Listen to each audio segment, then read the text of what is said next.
20 నుంచి 30% చెట్లు 130 చెట్లు కాడ వచ్చిండల్లా బయట 130 చెట్లలో కాడ బయట వచ్చి దాని మీద ముద్దలు ముద్దలుగా పూత ఏర్పడింది, ముద్దలు ముద్దలుగా ఉంటుంది. అది కరెక్ట్ స్టేజ్. 30% చెట్లు. ఎందుకంటే మామిడి నేను ఈ టైంలో పుట్టుంటే అన్ని చెట్లు అట్లే ఉండవు. మన దగ్గర చెట్లలో కూడా తోటలో కూడా అన్ని రకాలు కూడా ఉండొచ్చు. తోటలో ముందుగా పూత వచ్చేది ఉంటుంది, కాదర్ ఉంటుంది, లేదా లాల్వాన్ ఉంటుంది, మధ్యలో వచ్చే బేనేషా ఉంటుంది, లాస్ట్లో వచ్చే బెంగళూరు అంటే ఉంటుంది, రకరకాలుగా ఉండొచ్చు. సో తోటలు ఎప్పుడైనా సరే 30% చెట్లలో ఎప్పుడైతే పూత గుచ్చాలు ఏర్పడి బయట వచ్చి దాని మీద సన్న సన్న కాడలు వచ్చి ముద్దలు ముద్దలుగా మొగ్గలు ఉంటాయో అది కరెక్ట్ స్టేజ్, ఫస్ట్ స్టేజ్.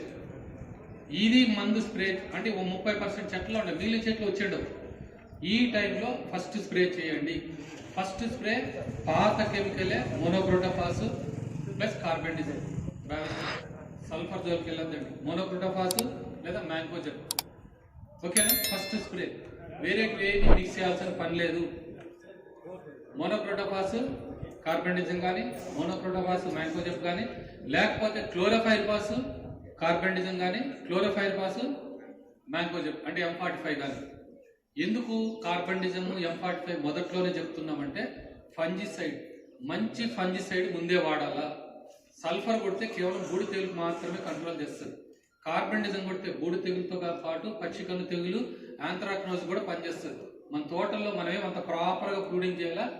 డెఫినెట్గా ఇది మంచు కాలము, తేమకి యాంథ్రాక్నోజ్ అనేది ఉంటుంది. సో కంట్రోల్ చేసుకోవాలంటే ఫస్ట్ ఆడ లేదులే, ఆడ మోనోక్రోటోఫాస్ మ్యాంకోజెబ్ అని ఉంది. మోనోక్రోటోఫాస్ మ్యాంకోజెబ్ కానీ లేదా కొమ్మల సందుల్లో ఉంటుంది.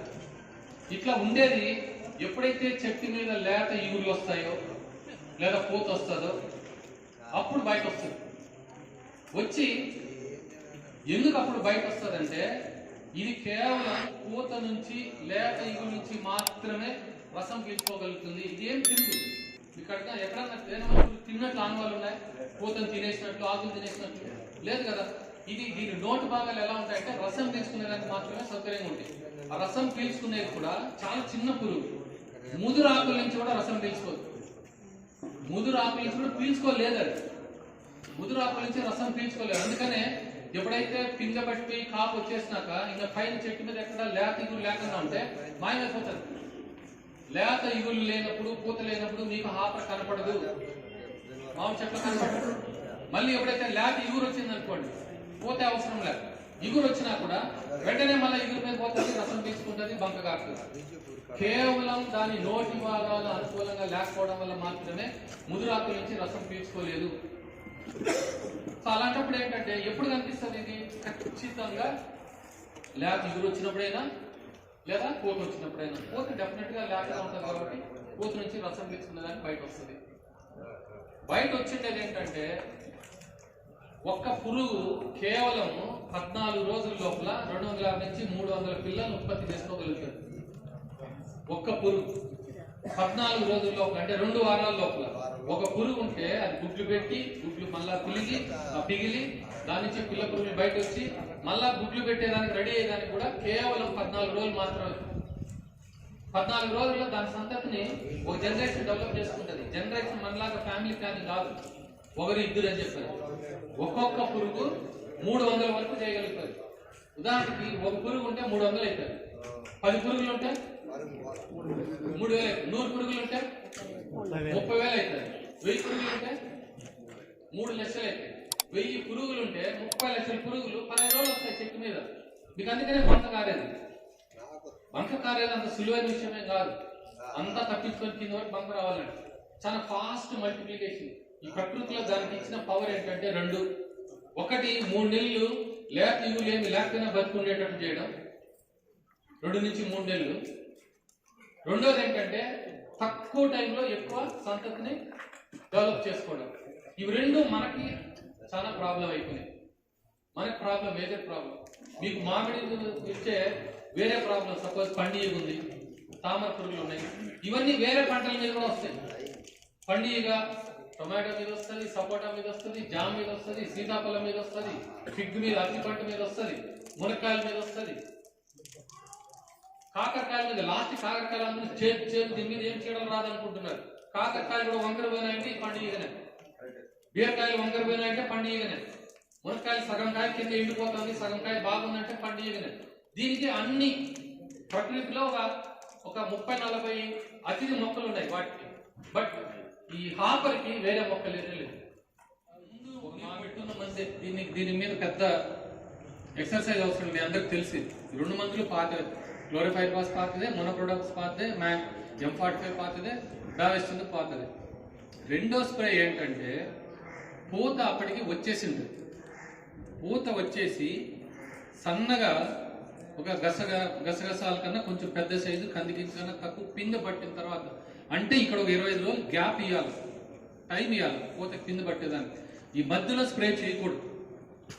మధ్యలోనే అదే ఇందాక రాబోయింది తెల్ల పూత దశ అని, ఆ టైంలో స్ప్రే చేయకూడదు.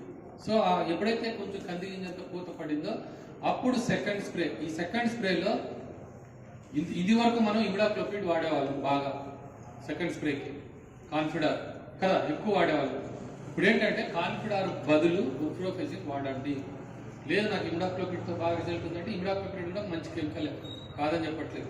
ఈ రెండిట్లో ఏదో ఒక పెస్టిసైడ్, దాంతోపాటు మళ్ళీ ఒక ఫంగిసైడ్ అవసరం, శిలీంద్రనాశిని. అందుకే హెక్సాకానజోల్ కానీ లేదా థయోఫినైట్ మిథైల్ కానీ, టాప్సిన్. ఇది కొత్తగా మీరు ఆలోచించాల్సింది. టాప్సిన్ కొత్తదే, బుప్రోఫెజిన్ కొత్తదే. మామిడి మీద టాప్సిన్ కొత్తది. సో సెకండ్ స్ప్రేలో బుప్రోఫెజిన్ ప్లస్ హెక్సాకానజోల్ కానీ, బుప్రోఫెజిన్ థయోఫినైట్ మిథైల్ కానీ, లేదా ఇమిడాక్లోపిడ్ థయోఫినైట్ మిథైల్ కానీ, ఇమిడాక్లోపిడ్ హెక్సాకానజోల్ కానీ కలిపి రెండోసారి స్ప్రే చేయండి. ఇది సన్నగా ఆ స్టేజ్ ఉందంటే పిందె పట్టిందని అర్థం. కందిగింజ సైజ్కి వచ్చాయంటే పిందె పట్టిందని.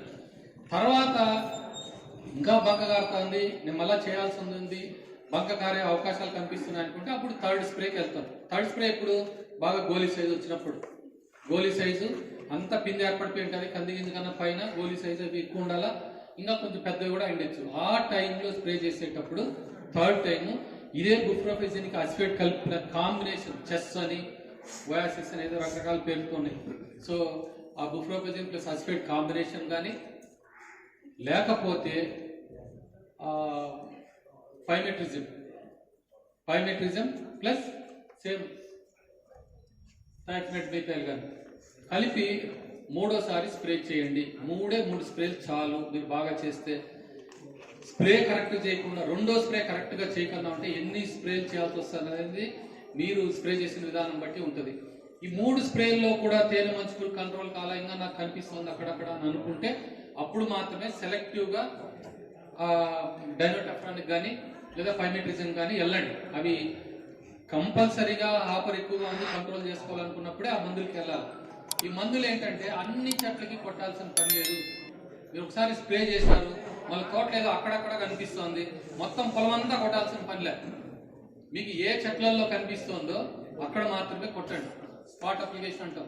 దేశమంతా 10 ఎకరాల పొలం ఉంటే ఇడేదో ఆ మూల ఒకటి ఆ మూల ఒకటి 4-5 చెట్లలో హాపర్ కనిపించిందని మళ్ళా ట్రాక్టర్ మాట్లాడేది ఎక్కడ, మళ్ళా మనుషులు మాట్లాడేది ఎంతో పెద్ద పని అనుకోకుండా కేవలం 10 చెట్లతో పోయేదాన్ని 4 ఎకరాల్లో ఉండే 300 చెట్లకి తీసుకురావద్దండి. అవసరం లేదు. సో ఖచ్చితంగా ఎక్కడ మీకు హాపర్ కనిపిస్తుందో